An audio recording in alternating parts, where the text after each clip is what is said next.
Hello，大家好，我係富業寶衣櫃防潮管嘅 Anson。今日我同大家介紹下我哋呢個 RD 系列嘅產品。咁衣櫃防潮管最主要嘅原理係通過防潮管嘅加熱，喺衣櫃裏邊形成空氣熱對流嘅循環。咁呢個係純物理嘅排濕方式。咁同時咧，因為加熱衣櫃裏邊嘅温度會比出邊嘅温度大概高2到3攝氏度。咁喺呢個雙重作用下邊咧，既防潮亦都排濕，效果係非常之好嘅。咁 RD 系列我哋採用咗一個平橢圓管，咁佢個面係扁嘅，咁佢咧就會更加貼合衣櫃嘅背板，而且散熱嘅面積亦都會更大，效果亦都會更加理想。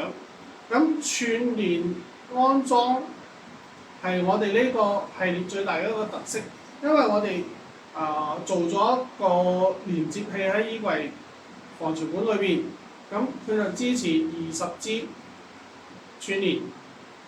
咁從衣櫃裏邊就唔需要再留電位，亦都冇電線嘅接口，就降低咗呢個隱藏嘅風險。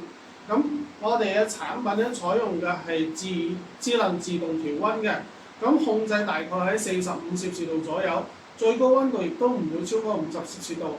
咁呢個係一個安全嘅加熱範圍。咁佢唔會過熱，亦都可以長時間咁開啟。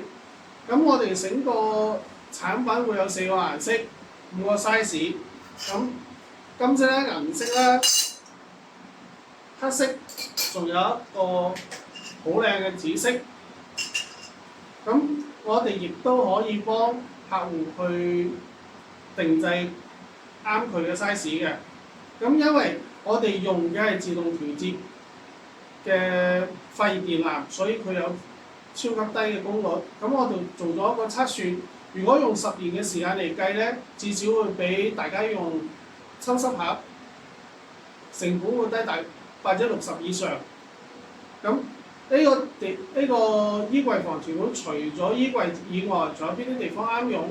咁譬如話鞋櫃啦，一啲食品乾貨嘅儲存櫃啦，包括一啲機械設備都係可以用嘅。